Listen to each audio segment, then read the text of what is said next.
Hello बच्चों, आज हम जिस चैप्टर की शुरुआत करेंगे वो है रेस्पिरेशन इन प्लांट्स, मतलब कि पौधों में श्वसन। अब पौधे जो हैं वो बिल्कुल जीवित हैं और जंतु भी जीवित हैं। मतलब पौधे और जंतु जो हैं ये लिविंग ऑर्गेनिजम्स हैं। तो लिविंग ऑर्गेनिजम्स के कुछ जो बिल्कुल स्पेसिफाइड कैरेक्टरिस्टिक फीचर्स हैं, जो कि बिल्कुल विशेष लक्षण हैं, उनमें एक लक्षण है श्वसन। अब सवाल ये उठता है कि जैसे हम जंतु जगत के प्राणी हैं, तो हमारे पास श्वसन की एक प्रणाली है।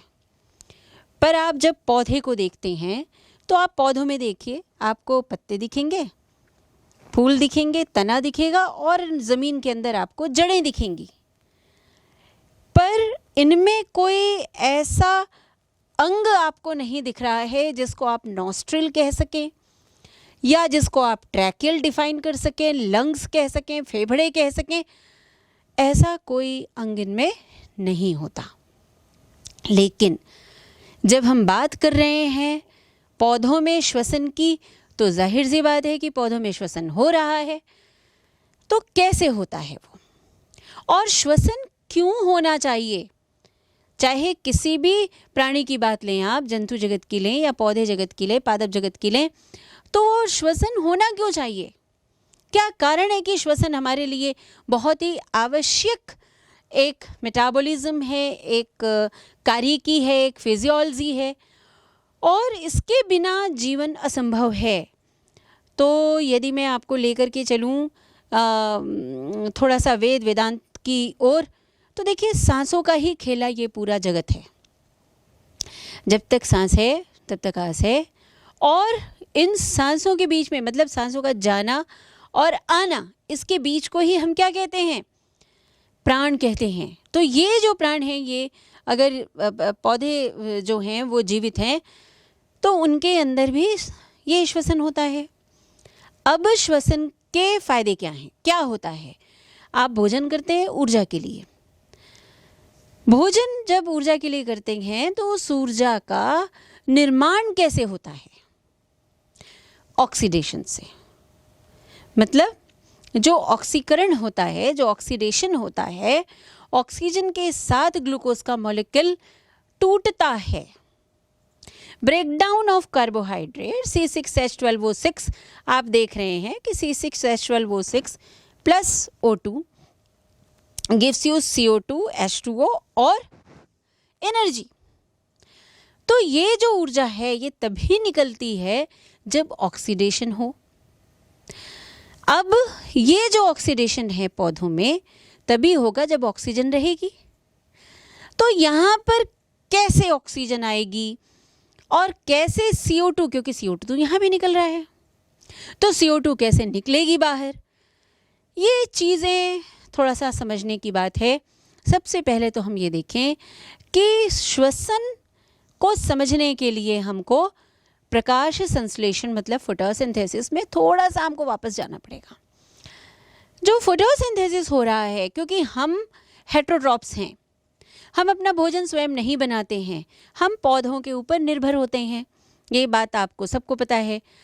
लेकिन पौधे ऑटोट्रॉफ्स होते हैं और ये अपना भोजन स्वयं बनाते हैं, मतलब इनका ग्लूकोज इन्हीं के अंगों में बन रहा होता है।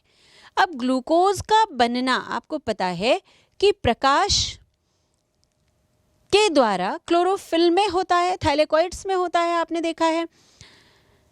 और ये जो इसका रॉ मटेरियल है, जो भोजन बनाने के लिए, जो ग्लूकोज बनाने के लिए जो इनको कच्चे पदार्थ चाहिए, वो क्या है?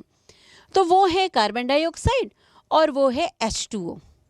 तो कार्बन डाइऑक्साइड और पानी जो है, पानी तो इन्होंने अवशोषित कर लिया जड़ों के थ्रू ज़मीन के नीचे से, और CO2 ये लेते हैं। जैसे हमारा गैसियस एक्सचेंज कैसे होता है? नॉस्ट्रिल के थ्रू होता है, और फिर वो ट्रैकिया के थ्रू जाता है लंग्स में, और वहाँ पर फिर एक आप देखिएगा कि जो ट्रैकियल सिस्टम से जो लंग्स में गई है वायु, वहाँ पर एल्वियोलाई है, और एल्वियोलाई के ऊपर में कैपिलरीज बिछी हुई है। और कैपिलरीज में ब्लड है और ब्लड में फिर वो एब्जॉर्ब हो जाता है। तो ऑक्सीजन एब्जॉर्ब होता है और CO2 रिलीज होता है। वही चीज़ अब यहाँ पर भी होना है। तो ये जो गैसियस एक्सचेंज है, चूँकि यहाँ पर एक नॉस्ट्रिल एंड लंग्स का सिस्टम नहीं है, तो कैसे होगा? तो यहाँ पर 2 छिद्र हैं, 2 पोर हैं, एक है स्टोमाटा और एक है लेंटिसिल। आपने बड़े पेड़ों के तनों में देखा होगा कि कुछ कटाव होते हैं, कुछ जो बिल्कुल मोटे कड़े से जो बार्क होते हैं, उन बार्क के बीच बीच में आप देखिए कैसे यहाँ पर कटाव दिख रहा है, लेंटिसिल इसको हम कहते हैं। तो ये लेंटिसिल, इनके थ्रू यहाँ पर गैसियस एक्सचेंज होता है। और दूसरा आप देखिए स्टोमेटा, यंग स्टेम्स या पत्ते, हरे पत्ते, पत्तों के ऊपरी और निचले भाग में देखिए रंध्र पाए जाते हैं, उनको कहते हैं हम स्टोमेटा। अब स्टोमेटा का आप स्ट्रक्चर देखिए, तो यहाँ पर आपको गार्ड सेल्स दिख रहे हैं और गार्ड सेल के बीच में आप देखिए इस तरह से एक पोर दिख रहा है। ये जो पोर है, गार्ड सेल के खुलने और बंद होने से ये पोर का खुलना और बंद होता है। तो जब पोर खुलते हैं तो गैसेस एक्सचेंज होने लगती है, और जब पोर बंद होते हैं तो गैसेस एक्सचेंज अपने आप बंद हो जाती है। अब चूंकि बात हम कर रहे हैं पौधों की, तो यहाँ गैसियस एक्सचेंज थोड़ा सा अलग होगा। बच्चों इसको ध्यान से समझिएगा। यहाँ पर प्रकाश संश्लेषण हो रहा है, मतलब CO2 इनका रॉ मटेरियल है, अर्थात ये CO2 को कंज्यूम कर रहे हैं।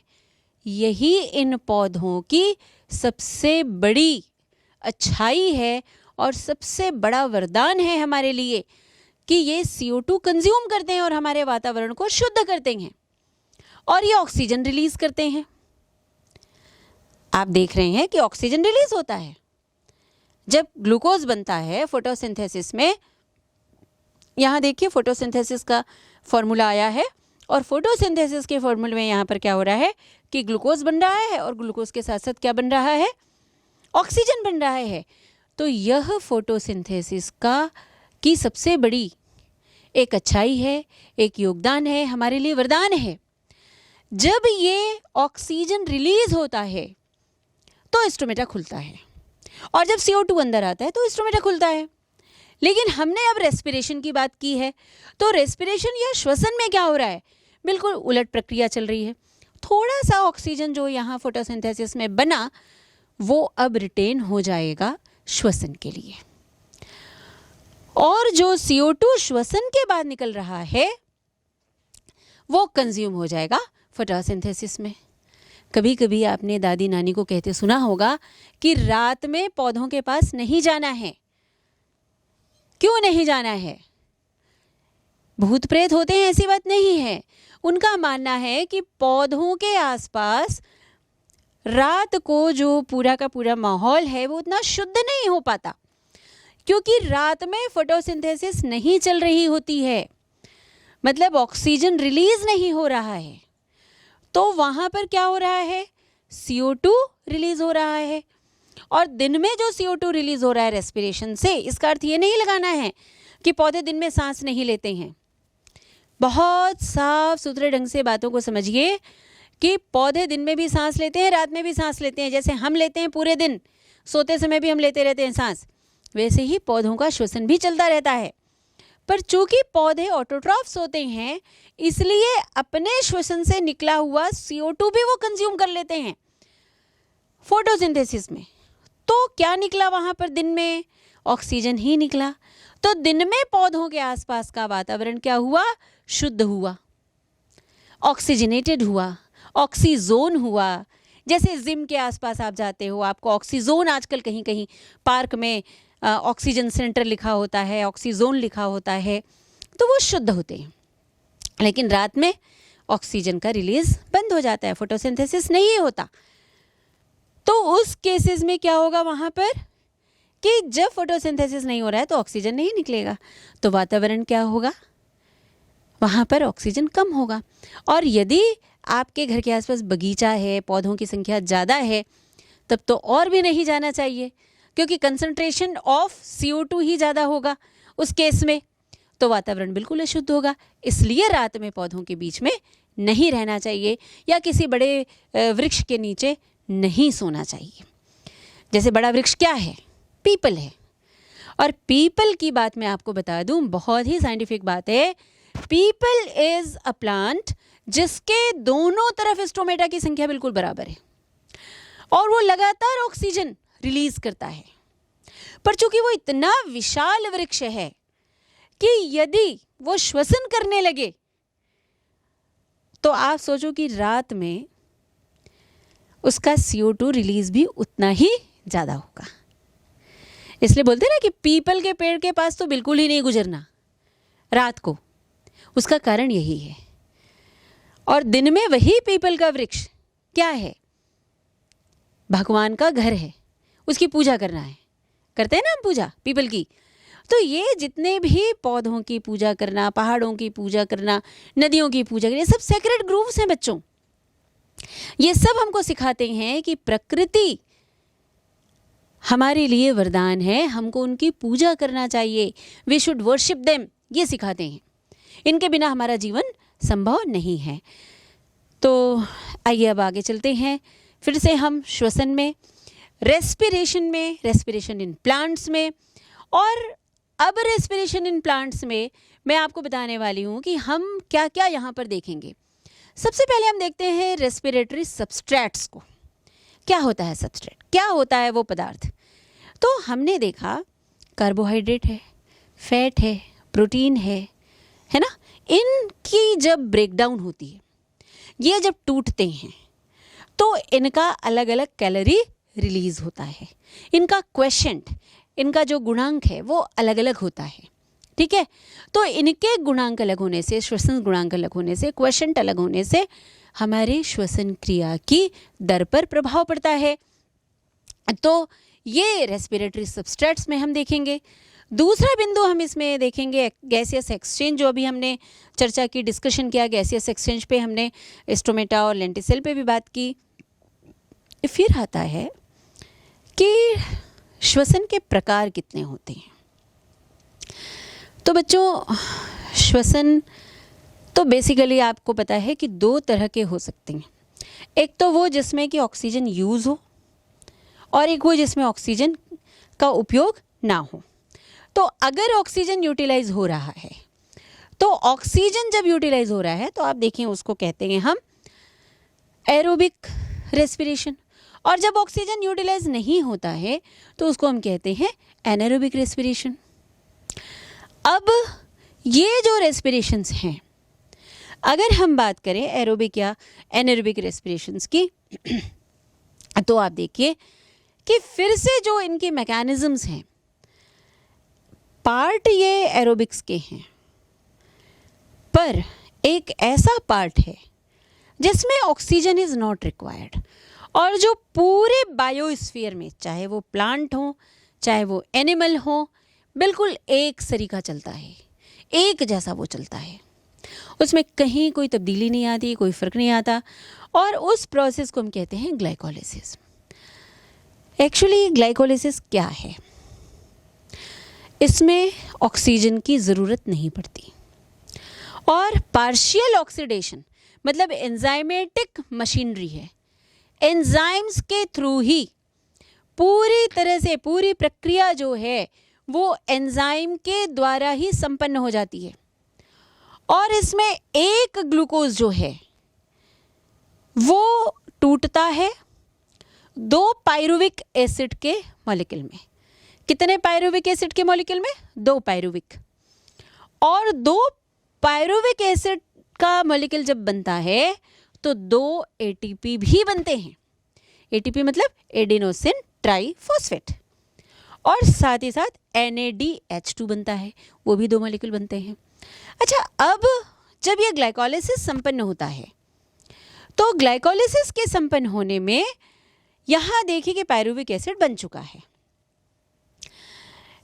अनएरोबिक अब हम देखते हैं, क्योंकि अब पायरुविक एसिड किस में जाएगा? ऑक्सीडेशन में जाएगा, जिसको हम क्रेब्स साइकिल बोलेंगे। ट्राई कार्बोक्सिलिक एसिड का फॉर्मेशन बोलेंगे, सिट्रिक एसिड फॉर्मेशन बोलेंगे, ऑक्सीडेटिव फॉस्फोरिलेशन बोलेंगे। लेकिन अब एनारोबिक किसको बोलेंगे हम? तो एनारोबिक होता है, फिर से ये दो भागों में डिवाइड है। एक होता है फर्मेंटेशन और दूसरा होता है लैक्टिक एसिड फॉर्मेशन। अच्छा, फर्मेंटेशन जो होता है, आप देखिए फर्मेंटेशन में क्या बन रहा है? इथाइल अल्कोहल बन रहा है, C2H5OH बन रहा है। और जब C2H5OH बन रहा है तो यहाँ देखिएगा आप कार्बन डाइऑक्साइड भी बन रहा है। बन रहा है, यही सवाल पूछा जाता है। लेकिन जब ऑक्सीजन के एब्सेंस में ग्लूकोज के एक मॉलिक्यूल को तोड़ा जाता है, जब इसका ब्रेकडाउन होता है और CO2 नहीं बनता है, तो क्या बनता है? तब 3 कार्बन वाला लैक्टिक एसिड बनता है, जिसका एम्पिरिकल फॉर्मूला आप देखिए C3H6O3। तो यहाँ क्या बन गया? लैक्टिक एसिड बन गया। आई बात समझ में? ये लैक्टिक एसिड जब बन रहा है तो CO2 नहीं बन रहा है। CO2 नहीं बना, लैक्टिक एसिड बना।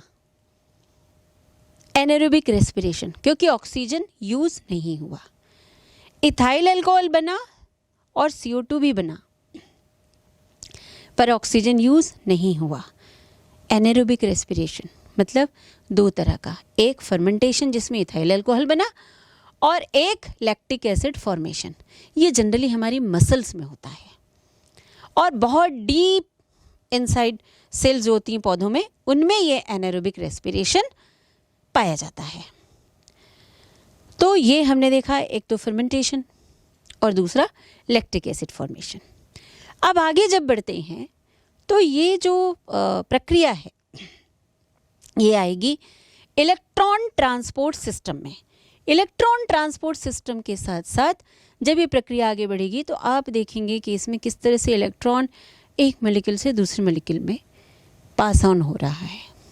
ठीक है, और फिर हम देखेंगे, जैसे आपने दुकानों में देखा होगा, कॉमर्स के बच्चे बैलेंस शीट बनाते हैं, है ना? जब दुकान व्यापार इसमें बोलते हैं ना भाई कितनी आमदनी हुई, कितना खर्चा हुआ। आप घरों में भी एक बैलेंस शीट बनाते हैं, क्रेडिट डेबिट के का हिसाब किताब रखते हैं, बैंक में ये काम होता है। तो हमारे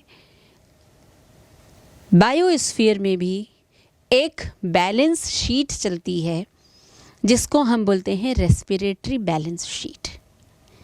आई बात समझ में? तो इस रेस्पिरेटरी बैलेंस शीट में हम ये देखेंगे कि कितने ऑक्सीजन मॉलिक्यूल्स कंज्यूम हो रहे हैं और कितनी एनर्जी रिलीज हो रही है। ठीक है, फिर आती है बात रेस्पिरेटरी क्वोशिएंट की। तो रेस्पिरेटरी क्वोशिएंट मतलब गुणांक, श्वसन गुणांक। फैट अगर टूट रहा है तो कितना एनर्जी उसका, कितना रेस्पिरेटरी क्वोशिएंट है, RQ कितना है।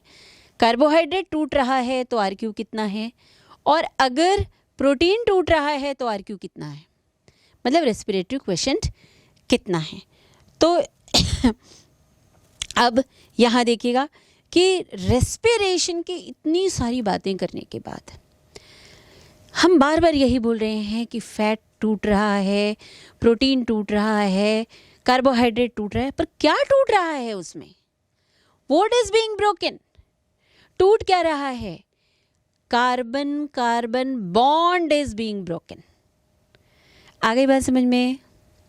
जो कार्बन कार्बन बॉन्ड है वो टूट रहा है, और आपने केमिस्ट्री में पढ़ा है कि जब भी बॉन्ड टूटता है तो एनर्जी रिलीज होती है, और जब बॉन्ड बनता है तो एनर्जी कंज्यूम होती है।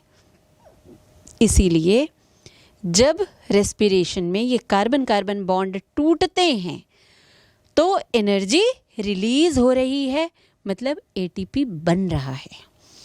अब अगर हम देखते हैं मेटाबॉलिक पाथवेज में, तो मेटाबॉलिज्म क्या है?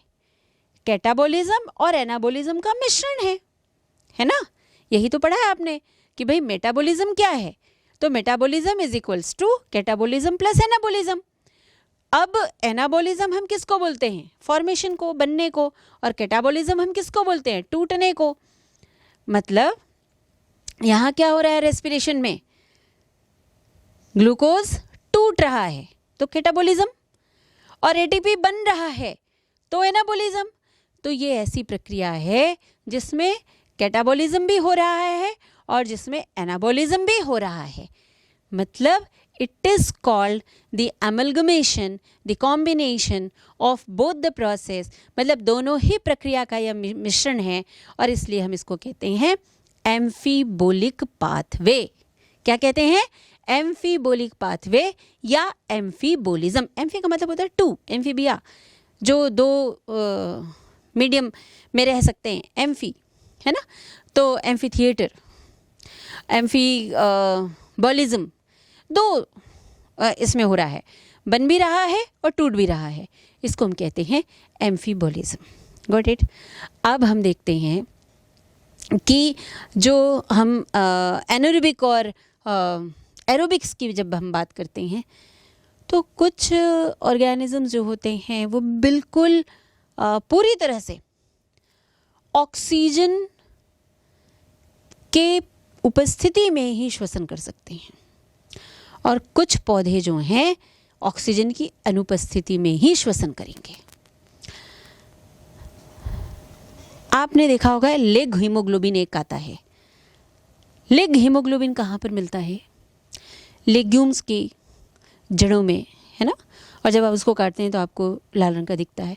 वो एक्चुअली ऑक्सीजन स्कैवेंजर है, तो वो ऑक्सीजन को खा लेता है क्योंकि वहाँ पर जो नाइट्रिफिकेशन हो रहा है उसके लिए उसको ऑक्सीजन नहीं चाहिए, तो वो स्कैवेंजर की तरह उसको खा लेता है, ऑक्सीजन को कंज्यूम कर लेता है।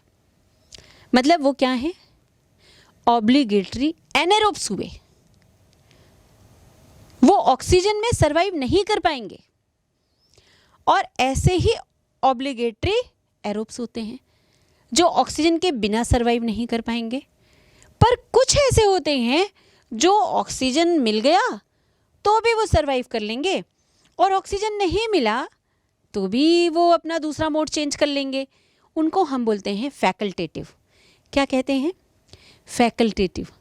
तो फैकल्टेटिव में आप देखिए कि फैकल्टेटिव एरोब्स का मतलब क्या हो रहा है कि अगर ऑक्सीजन नहीं है तो दे आर वेरी हैप्पी, लेकिन अगर ऑक्सीजन है तब भी they can survive. Is that clear? तो ये हुए फैकल्टेटिव। इनके पास एक वैकल्पिक व्यवस्था होती है कि ऑक्सीजन के बिना भी सर्वाइव कर सकते हैं। उसी तरह से फैकल्टेटिव एनारोब्स और फैकल्टेटिव एरोब्स, ऑक्सीजन मिला तो भी सर्वाइव करेंगे, नहीं मिला तो भी सर्वाइव करेंगे। तो ये चीज़ें आती हैं। अब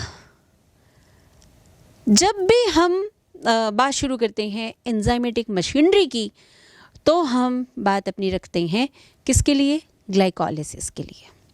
और ग्लाइकोलिसिस के बारे में हमने क्या देखा है?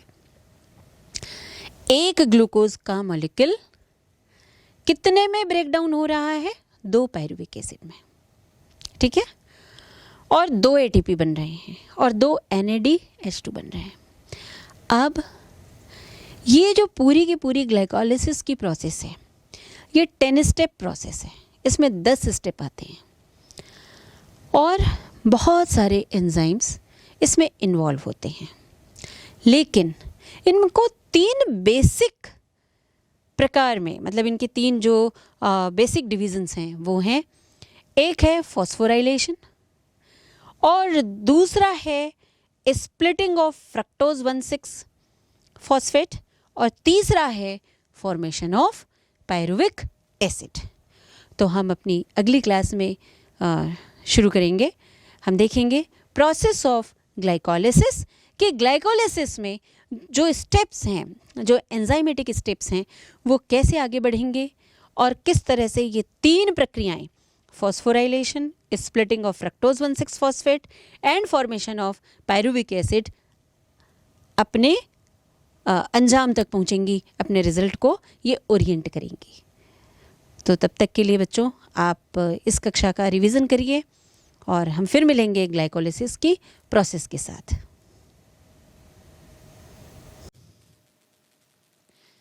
बच्चों, क्रेब्स साइकिल और ग्लाइकोलाइसिस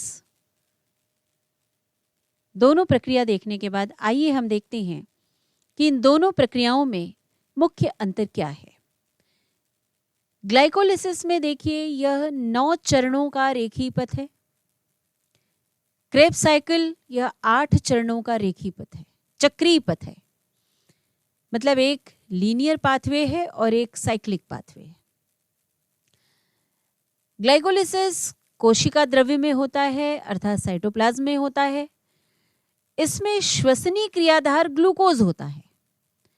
क्रेब्स साइकिल जबकि माइटोकॉन्ड्रिया में होता है और इसमें श्वसनीय क्रियाधार एसिटिल कोएंजाइम ए होता है। अर्थात क्रेब्स साइकिल की शुरुआत एसिटिल कोएंजाइम से होती है जबकि ग्लाइकोलाइसिस की शुरुआत ग्लूकोज से होती है। ग्लाइकोलाइसिस में CO2 मुक्त नहीं होती, क्रेब्स साइकिल में CO2 मुक्त होती है। ग्लाइकोलाइसिस में 2 ATP अणुओं का प्रयोग होता है। यह क्रिया ऑक्सी तथा अनऑक्सी दोनों परिस्थितियों में होती है। क्रेब्स साइकिल में ATP का प्रयोग नहीं होता, यह क्रिया ऑक्सीजन की उपस्थिति में ही होती है। ग्लाइकोलाइसिस के अंत में पायरुविक एसिड के 2 अणु बनते हैं। क्रेब्स साइकिल के अंत में CO2 जल तथा ऊर्जा मुक्त होती है। ग्लाइकोलाइसिस में ग्लूकोज अणु से 8 ATP प्राप्त होते हैं। क्रेब्स साइकिल में ग्लूकोज अणु से या क्रेब्स चक्र में ग्लूकोज अणु से 24 ATP अणु की प्राप्ति होती है। तो ये थे मुख्य अंतर क्रेब्स चक्र और ग्लाइकोलाइसिस में। बच्चों, ग्लाइकोलाइसिस या ग्लाइको अपघटन की शुरुआत करने के पहले हम ग्लाइकोलाइसिस को परिभाषित करते हैं। ग्लाइकोलाइसिस या ग्लाइको अपघटन श्वसन की प्रथम अवस्था है जो कोशिका द्रव्य में होती है। इस क्रिया में ग्लूकोज का आंशिक ऑक्सीकरण होता है। फलस्वरूप ग्लूकोज के एक अणु से पायरुविक अम्ल के 2 अणु बनते हैं तथा कुछ ऊर्जा मुक्त होती है। ग्लाइकोलाइसिस की अभिक्रिया कोशिका द्रव्य में संपन्न होती है।